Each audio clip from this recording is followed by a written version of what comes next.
বাংলাদেশের সর্বশেষ গুরুত্বপূর্ণ আপডেট সংবাদে আপনাকে স্বাগত। শুরুতেই সংবাদ শিরোনাম, পরে বিস্তারিত। শুরুতেই জানিয়ে দিব, চট্টগ্রাম কলেজে দাঁড়াতে পারছে না ছাত্রদল। চট্টগ্রাম ছাত্র জনতার আন্দোলনে ছাত্রলীগ যুবলীগের হামলায় প্রথম যে 3 জনের মৃত্যু হয় তাদের একজন চট্টগ্রাম কলেজের শিক্ষার্থী অসীম আকরাম। তিনি চট্টগ্রাম কলেজ ছাত্রদলের আহ্বায়ক কমিটির সদস্য ছিলেন। আর সেই কলেজেই দফায় দফায় হামলার শিকার হচ্ছেন ছাত্রদলের নেতাকর্মীরা। এ নিয়ে কলেজের অধ্যক্ষের কাছে লিখিত অভিযোগ দিলেও কোনো সুরাহা মিলছে না বলে অভিযোগ ভুক্তভোগীদের।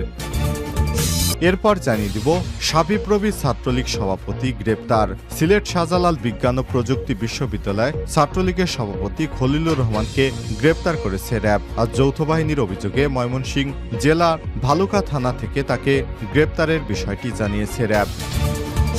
এবারে জানাবো, একই মঞ্চে বিএনপি এবং নেতাদের পাশে আওয়ামী লীগ সন্ত্রাসীরা। আমি সন্ত্রাসীদের অনেকেই এখন বিএনপিতে ঢুকে পড়ছে। বিএনপির এক শ্রেণীর সুবিধাবাদী নেতাদের আশ্রয় প্রশ্রয়ে সম্প্রতি এমন ঘটনা ঘটছে। রাজধানীর দক্ষিণখান এলাকায় দক্ষিণখান থানা স্বেচ্ছাসেবক লীগ নেতা এবং চিহ্নিত সন্ত্রাসী জাকির ও হান্নান স্থানীয় বিএনপির আলোচনা সভায় বিএনপি নেতাদের পাশে বসে বক্তৃতা করায় দক্ষিণখান এলাকায় চাঞ্চল্যের সৃষ্টি হয়েছে। এই ঘটনায় বিএনপির নেতাকর্মীদের মধ্যে ক্ষোভ এবং অসন্তোষ দেখা দিয়েছে। জানাবো, আত্মসমর্পণ করে কারাগারে মাহমুদুর রহমান। সাবেক প্রধানমন্ত্রী শেখ হাসিনার ছেলে সজীব ওয়াজেদ জয়কে অপহরণ করে হত্যার ষড়যন্ত্রের অভিযোগ করা মামলায় দৈনিক আমার দেশ পত্রিকার ভারপ্রাপ্ত সম্পাদক মাহমুদুর রহমানকে কারাগারে পাঠানোর আদেশ দিয়েছে আদালত। আজ 29 সেপ্টেম্বর ঢাকার অতিরিক্ত chief metropolitan magistrate Mahbubur Rahman হকের আদালতে তিনি আত্মসমর্পণ করে আপিল সত্ত্বে জামিন আবেদন করেন। শুনানি শেষে বিচারক তার জামিন আবেদন নামঞ্জুর করে কারাগারে পাঠানোর আদেশ দেয়। এদিকে পুলিশের বিরুদ্ধে ব্যবস্থা নেয়ার প্রক্রিয়া শুরু। Dhaka metropolitan police DMP commissioner Mohammad Moynul Hasan বলেছেন, রাজধানীতে আইনশৃঙ্খলা পরিস্থিতি উন্নয়নে পুলিশের নতুন উদ্যমে কাজ শুরু করেছে। এখন যেসব পুলিশ সদস্য কর্মস্থলে যোগ দেয়নি তাদের বিরুদ্ধে ব্যবস্থা নেয়ার প্রক্রিয়া শুরু হয়েছে। অচিরেই তাদের বিষয় খোঁজখবর নিয়ে আইনি প্রক্রিয়া গ্রহণ করা হয়েছে। এবং সর্বশেষ জানিয়ে দিব, নরসিংদীতে ব্যবসায়ীকে কুপিয়ে হত্যা।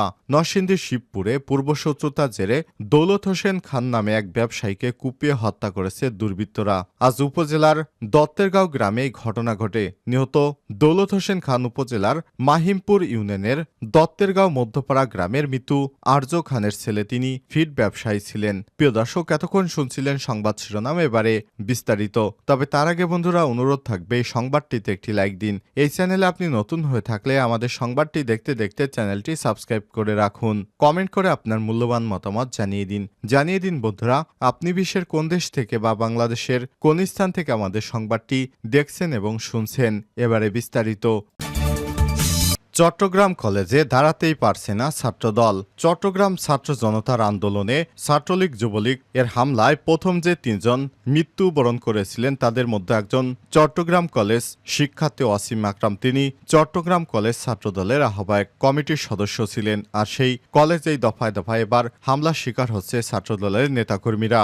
এ নিয়ে কলেজ অধ্যক্ষের কাছে লিখিত অভিযোগ দিলেও কোনো সুরাহা মিলছে না বলে অভিযোগ ভুক্তভোগীদের। সূত্র জানায়, 2 সেপ্টেম্বর হামলার শিকার হন চট্টগ্রাম কলেজ ছাত্রদলের সাবেক যুগ্ম আহ্বায়ক খোরশেদুল আলম এবং ছাত্রদল নেতা শাকিল আহমেদ। শিক্ষার্থীদের সঙ্গে কথা বলে জানা যায়, ওই দিন তারা ক্যাম্পাসে কথা বলছিলেন। এমন সময় একজন এসে তাদের মোবাইল ফোন কেড়ে নেয়। মোবাইল ঘেটে তারা ছাত্রদলের নেতা শনাক্ত হয়। তাদের কলেজের একটি কক্ষে নিয়ে বেধড়ক মারধর করা হয়। এই ঘটনায় 3 সেপ্টেম্বর অধ্যক্ষের কাছে লিখিত অভিযোগ করা হয়। 15 সেপ্টেম্বর অসীম আকরামের নামে কলেজের একটি ভবনের নামকরণের প্রস্তাব নিয়ে অধ্যক্ষের সঙ্গে দেখা করেন ছাত্রদল কর্মীরা। এ নিয়ে কথা বলার সময় অধ্যক্ষের রুমে শিবের কর্মীরা উপস্থিত ছিলেন। এর জের ধরেই বৃহস্পতিবার ছাত্রদলের নেতাকর্মীদের উপর হামলা চালানো হয় বলে দাবি করছেন নেতারা। বৃহস্পতিবার মারধরের শিকার চট্টগ্রাম কলেজের সমাজবিজ্ঞান বিভাগের 3য় বর্ষের শিক্ষার্থী মোহাম্মদ আশরাফ হোসেন লিখিত অভিযোগ দিয়ে বলেছেন, সেখানে উল্লেখ করেছেন সহপাঠীদের নিয়ে অধ্যক্ষের কার্যালয় ভবনের সামনে গেলে তার উপর আতর্কিত হামলা করা হয়। হামলাকারীরা তাকে কলেজ ক্যাম্পাসে গেলে জানে মেরে ফেলার হুমকি দিয়েছে। শাবিপ্রবি ছাত্রলীগ সভাপতি গ্রেপ্তার। সিলেট শাহজালাল বিজ্ঞান ও প্রযুক্তি বিশ্ববিদ্যালয়ে ছাত্রলীগের সভাপতি খলিলুর রহমানকে গ্রেপ্তার করেছে র্যাব। শনিবার ২৮ সেপ্টেম্বর দুপুরে যৌথ অভিযান চালিয়ে ময়মনসিংহ জেলার ভালুকা থানা এলাকা থেকে তাকে গ্রেপ্তার করা হয়। র্যাব জানায়, ছাত্র জনতার আন্দোলনের সময় নাশকতা সৃষ্টির অভিযোগে গত ২০ আগস্ট আদালতে দায়েরকৃত মামলার আসামি ছিলেন শাবিপ্রবি ছাত্রলীগের সভাপতি খলিলুর রহমান। এরপর থেকে তিনি পলাতক ছিলেন। শনিবার দুপুরে র্যাব ৯ এবং র্যাব ১৪ এর যৌথ অভিযানে ময়মনসিংহ জেলার ভালুকা থানা এলাকায় অভিযান চালিয়ে তাকে গ্রেপ্তার করা হয়। র্যাব আরও জানিয়েছে, পরবর্তী আইনি ব্যবস্থার জন্য গ্রেপ্তার আসামিকে সিলেটের কোতোয়ালি থানায় স্থানান্তর করা হয়েছে। এদিকে মামলার পলাতক অন্যান্য আসামিদের গ্রেপ্তারের জন্য গোয়েন্দা তৎপরতা এবং অভিযান অব্যাহত রয়েছে বলেও জানিয়েছে র্যাবের সদস্যরা। একই মঞ্চে বিএনপি নেতাদের পাশে আওয়ামী লীগ সন্ত্রাসীরা। আওয়ামী সন্ত্রাসীদের অনেকেই এখনও বিএনপিতে ঢোকার চেষ্টা করছে, অনেকেই বিএনপিতে ঢুকে পড়েছে। বিএনপির এক শ্রেণীর সুবিধাবাদী নেতাদের আশ্রয় প্রশ্রয়ে সম্প্রতি এমন ঘটনা ঘটেছে রাজধানীর দক্ষিণখান এলাকায়। দক্ষিণখান থানা স্বেচ্ছাসেবক লীগ নেতা এবং চিহ্নিত সন্ত্রাসী জাকির ও হান্নান স্থানীয় বিএনপির আলোচনা সভায় বিএনপি নেতাদের পাশে বসে বক্তৃতা করায় দক্ষিণখান এলাকায় চাঞ্চল্যের সৃষ্টি হয়েছে। এই ঘটনায় বিএনপি নেতাকর্মীদের মধ্যে ক্ষোভ এবং অসন্তোষ দেখা দিয়েছে। সূত্র জানায়, দক্ষিণখান এলাকার বাসিন্দা সাজ্জাদ হোসেন জাকির ৪২ এবং আব্দুল হান্নান ৪৮ কুখ্যাত জমির দালাল ও জাল দলিলকারক হিসেবে পরিচিত। বিগত আওয়ামী দুঃশাসনের সময় তারা আওয়ামী লীগে যোগ দিয়ে রমরমা জমির দালালি ব্যবসা শুরু করে। এই চক্রের ফাঁদে আটকা পড়ে বহু লোক সর্বশান্ত হয়েছে। দক্ষিণখান ৩০০ ফুট পূর্বাচল এবং ভাটারা এলাকায় এরা ভূমিদস্যু হিসেবে পরিচিত।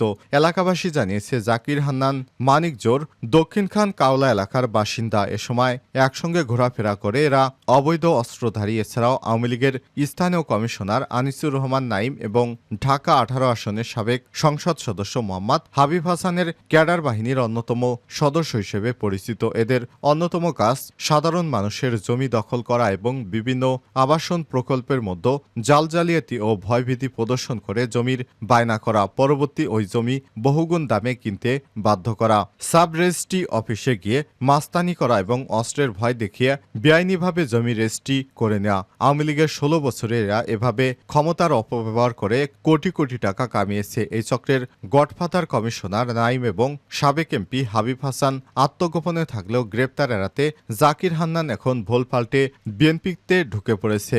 এখন তারা বলার চেষ্টা করছে আগে বিএনপি করতেন, অথচ এদের কারণে আওয়ামী লীগের স্বৈরশাসকের সময় বিএনপির বহু নেতাকর্মীরা রাতের আধারে বাসায় ঘুমাতে পারেনি।